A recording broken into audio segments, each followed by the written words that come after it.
Welcome, my friends, to another episode of The Woggers Way. I'm Uncle Brian with Woggers General Services in Las Vegas, Nevada, and today I'm going to show you how to change out the cartridge in your Delta shower control.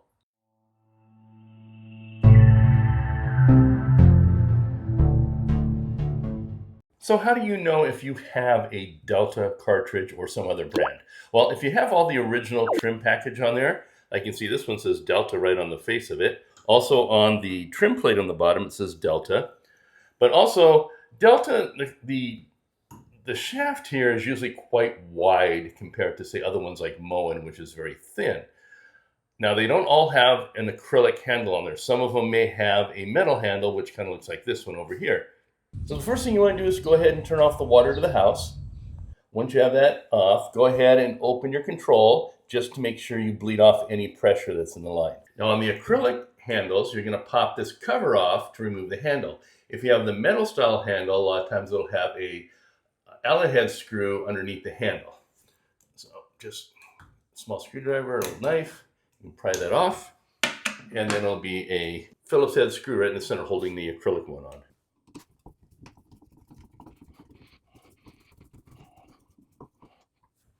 And then it just pulls off.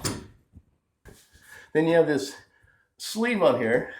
You can just pull that off. And now, once you get to this point, so if you didn't know which type you have, once you get to this point, it's pretty obvious.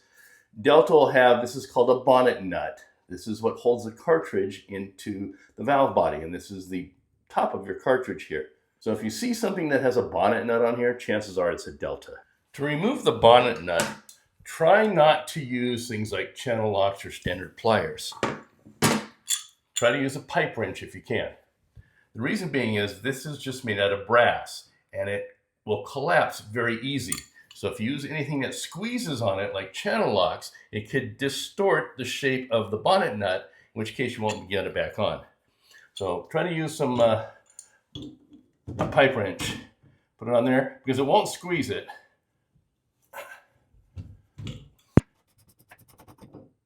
Then pull your bonnet nut off. Now, if you're lucky, you'll be able to pull the cartridge out just by grabbing it and wiggling it and pulling it out. They're not always so easy. Let's see if we can get it out.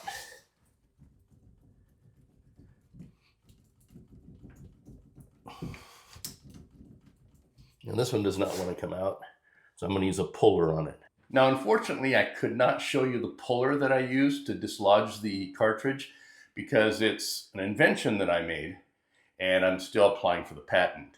So until that is secured, I can't put it on camera. Sorry. Just grab your cartridge, pull it out. Now be prepared when you pull it out, water may come out. I mean, it's not going to come gushing out like a fire hydrant, but some will trickle out. Don't worry, that's just normal. That's just water that's in the lines. There are two common types of Delta cartridges. These are the two common. The way they're differentiated is by the cap. This one has a white cap, this one has a gray cap. Also, if you notice, the gray cap one kind of has a whitish, cloudy looking base on it. The white cap has the blue base on it. Now, some of the aftermarket cartridges may not look exactly like this. They will usually have the same color scheme, but the style may look a little different. So now here's the one we took out. So obviously you can see it matches to this one here. So this is the one we're going to put in. Now this is the Delta number RP19804. This one over here is Delta number RP46074. I'll put a link below to both of them. Now when you put your cartridges in, there is a right and a wrong way to put them in. If you look at the side of the cartridge, this one here, I don't know if it shows up in camera. Let's see if you can see it, if I can get an angle. But there's an H on there, that means hot. And hot is always to the left. So the H would go that way when you put it in. And before you put it in, you want to grease up the seals here. It's going to make it a lot easier to get in. So just using a little plumber's grease, just put some around the seal. I always put some of the seals down here also. Oops, sorry. And because the sides of the base here are usually going to rub against the inside of the valve body, I always just put a little on there also just to help out. There you go. Now here's the old cartridge. I just want to show you something. Now be careful when you put these in that you don't twist this a lot, because on these Delta, it does come apart. So by turning it counterclockwise, you can disconnect it as you're trying to put it in there. So trying not to turn it, or if you put it in, you can put it in a little bit counterclockwise. So you put it in, if you got to turn it, you can turn it clockwise, which just tightens it. So here's our new one. And if you notice, there's little, you can see them here on the side, there's little arrows, little notches, or actually not notches, there's notches in the side of the valve body. And these little nips here, they will engage in those notches. That's how you know you have it all the way in. All right, so our H is to our left. Put that in.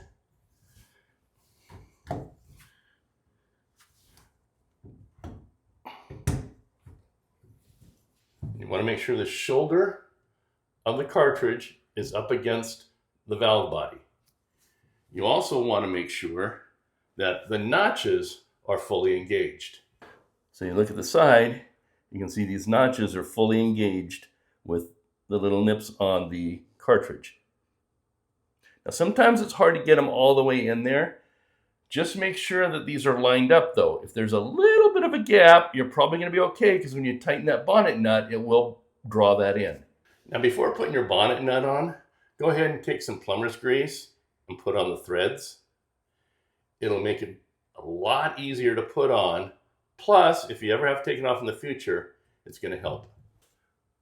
Put it on, start it by hand, because you don't want to cross thread it. It's just brass body and brass bonnet nut. They could cross thread very easy.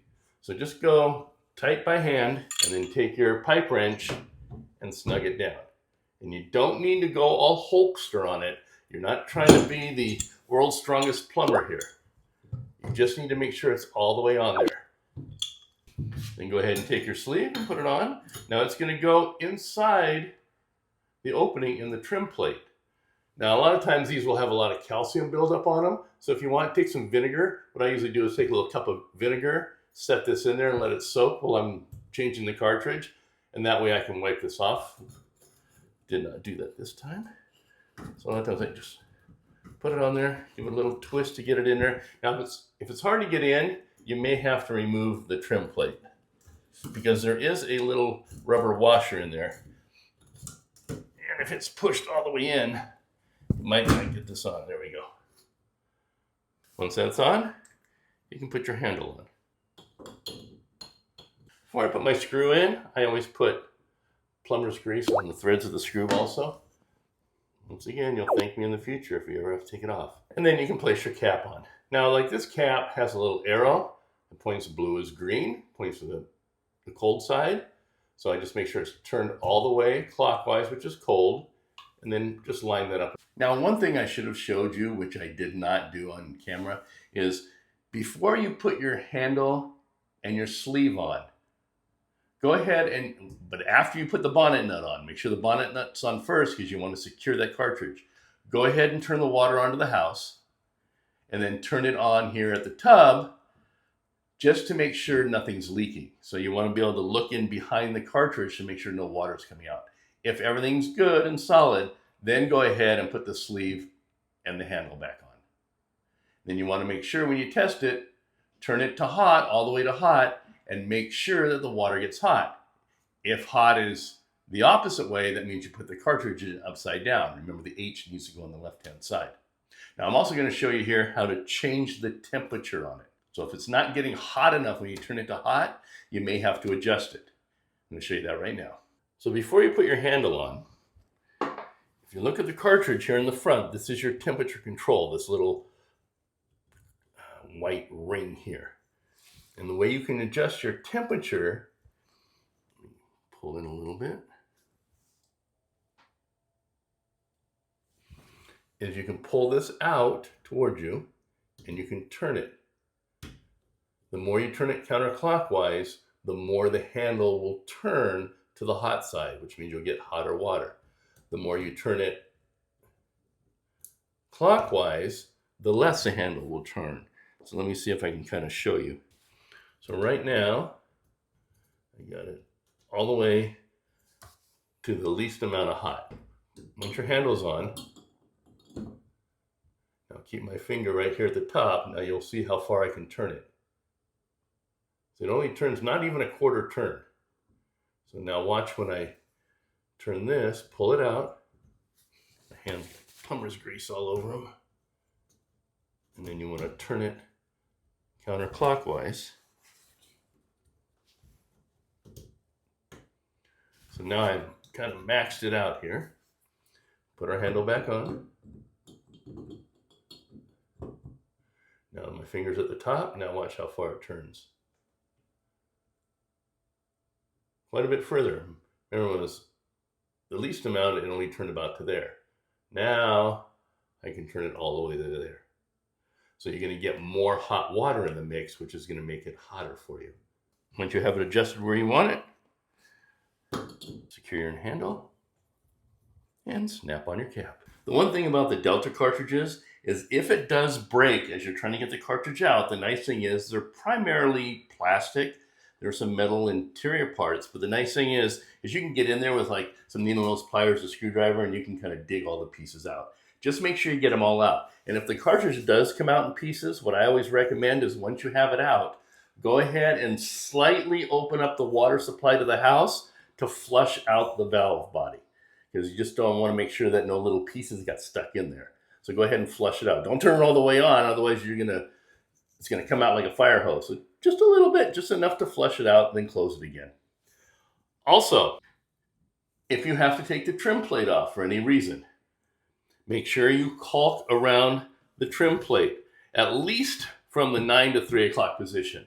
And you want the top area caulked. If you don't want to caulk the bottom, that's fine. If you want to leave a little area there for water to seep out if it happens to get in behind there.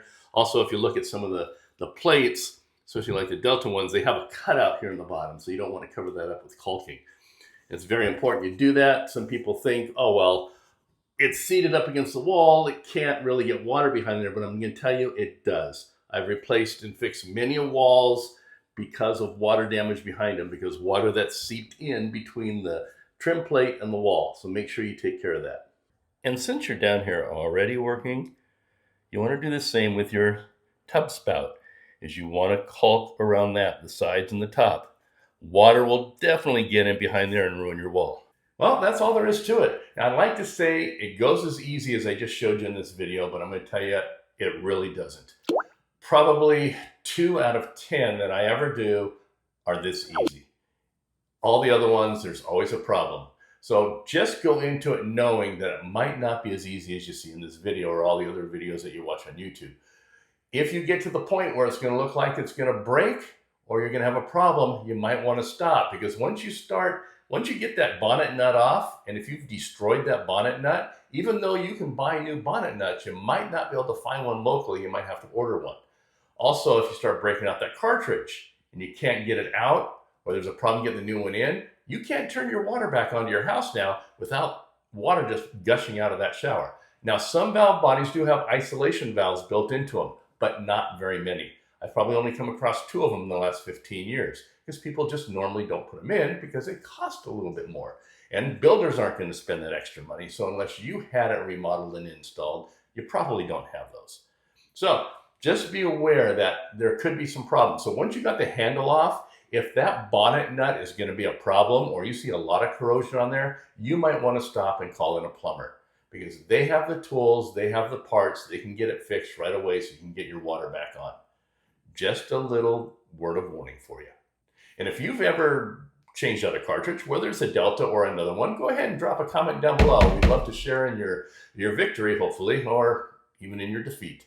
And I'll also put a link below to the Woggers Way merchandise, so in case you want to get your hands on some Woggers Way merchandise.